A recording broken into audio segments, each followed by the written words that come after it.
बिस्मिल्लाहिर्रहमानिर्रहीम। नाज़रीन, मैं हूं अमीर उमर चमन और आप देख रहे हैं स्ट्रेट फॉरवर्ड। नाज़रीन, थाना मारगला के अंदर इमरान खान पाकिस्तान तहरीक इंसाफ के जो चेयरमैन उनके ऊपर एक 788 यानी कि दहशतगर्दी की दफ़ात के तहत एक मुकदमा दर्ज कर लिया गया। यह मुकदमा मौजूदा हुकूमत ने दर्ज करवाया, जिसकी पहले राना सनाउल्लाह मुख्तलिफ प्रेस कॉन्फ्रेंसेज और मुख्तलिफ बयानात के अंदर पहले भी बता चुके थे। ये गलत रिवाज शुरू हो चुकी है। किसी भी पार्टी के सरबराह के ख़िलाफ़ इस किस्म के मुकदमात जो हैं वो जेब नहीं देता किसी दूसरी सियासी जमात को। बिलाशुबा ये सिलसिला पहले इमरान खान के दौर में हुआ, लेकिन अगर यही सिलसिला बरकरार रहा तो हमारा मुल्क किस नहज पे चला जाएगा ये आने वाला वक्त ही बताएगा। मुकदमे के बाद मुल्क के अंदर शरपसंदी शुरू हो चुकी है। पाकिस्तान तहरीक इंसाफ के जो साबिक वज़ीर हैं, मिनिस्टर्स हैं, जो ओहदेदारान हैं, जो लीडरान हैं, उनकी तरफ से मुख्तलिफ़ किस्म के ट्वीट किए गए, रात गए कि आप तमाम लोग सड़कों पर निकल आएँ और इमरान खान को बचाएँ। बिलाशुबा अपने लीडर के लिए सड़कों पे निकलना, अपने लीडर को जो है बचाने के लिए, अपने लीडर के ख़िलाफ़ झूठे मुकदमा दर्ज करने के लिए एक अच्छा कदम है, लेकिन इस तरह मुल्क के अंदर एक इंतशार की फ़िज़ा भी पैदा हो रही है। रात गए कराची से लेकर खैबर तक हर जगह रोड्स के ऊपर जो है पाकिस्तान तहरीक इंसाफ के कारकुन सड़कों पर निकल आए और उन्होंने एहतजाज किया। हुकूमत का यह अमल इंतहाई अफसोसनाक और इंतहाई गलत है। अगर किसी किस्म की FIR बनती भी थी तो वो 506 ज़ेर दफ़ा जो है उसके तहत बनती थी, किसी को कत्ल की धमकियां देना, ना कि दहशतगर्दी की दफ़ात उसमें शामिल की जाती। ये वही सिलसिला है जब पाकिस्तान तहरीक इंसाफ ने राना सनाउल्लाह के ख़िलाफ़ मुंशियात का एक झूठा मुकदमा दर्ज करवाया। सोशल मीडिया के ऊपर मुख्तलिफ उस वक्त भी उस पाकिस्तान तहरीक इंसाफ को सख्त तनकीद का सामना करना पड़ा। आज दोबारा वही सिलसिला जो है पाकिस्तान मुस्लिम लीग नून ने शुरू कर लिया है। बिलाशुबा इमरान खान मुल्क के मकबूल तरीन लीडर हो चुके हैं, लेकिन उनके ख़िलाफ़ या किसी भी सियासी जमात के ख़िलाफ़, सियासी लीडरान के ख़िलाफ़ इस किस्म के झूठे मुकदमात का दर्ज करवाना अच्छी रिवायत नहीं है।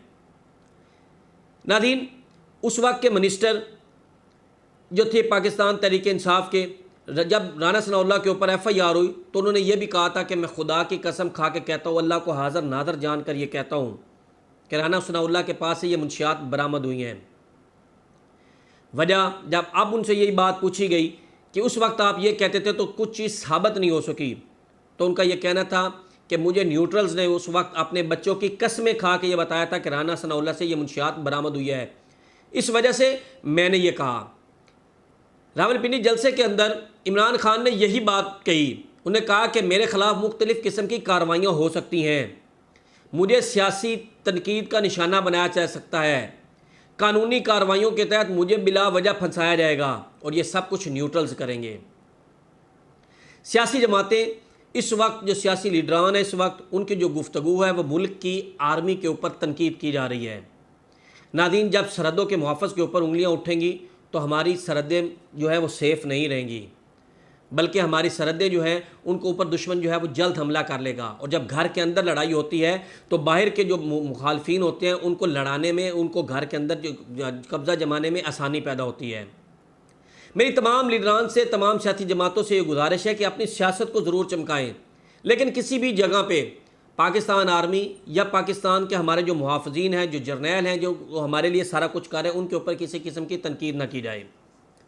इस मुकदमे के बाद मुख्तलिफ़ किस्म की ये बातें भी हुई कि इमरान खान जो हैं वो बनी गाला से फ़रार हो चुके हैं।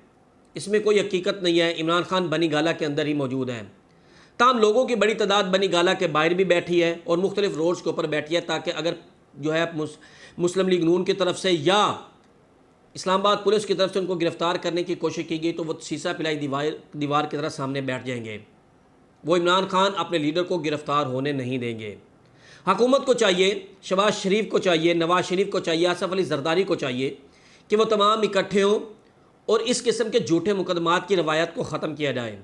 इमरान खान के साथ अगर आपने लड़ना है तो मैदान में आए, इलेक्शन में आप अपना वोट बैंक जो है लोगों को जो है उनको सहूलियात दें, ताकि लोग जो है वोट बैंक आपका बने और लोग जो हैं वो आपको वोट दें।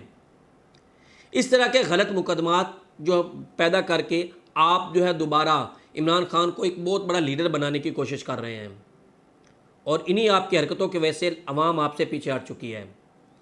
अब इमरान खान को रोकना नामुमकिन हो चुका है।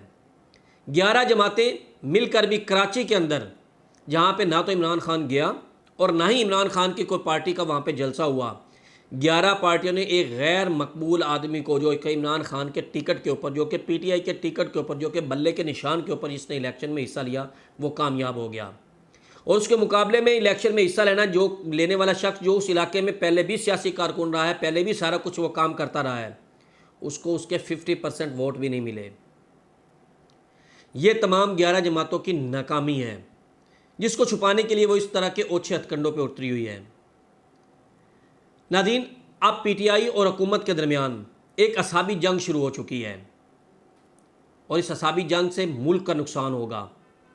अगर लोग सड़कों पे निकल आए और सड़कों पे जब लोग निकलेंगे तो फिर हुकूमत को रोकने के लिए उनके पास कोई चारा नहीं होगा और यही लोग गिरेबानों से पकड़ के, जो इस वक्त के हमारे मिनिस्टर्स हैं, उनको रोडों के ऊपर धकेलेंगे, घसीटेंगे। खुदा ऐसे वक्त से बचाए, खुदा हमारे मुल्क की हिफाजत फरमाए, खुदा इन तमाम सियासी लीडरान को हिदायत दे। एक नई वीडियो के साथ दोबारा हाज़िर होंगे, तब तक के लिए इजाज़त दीजिए। अल्लाह हाफिज़।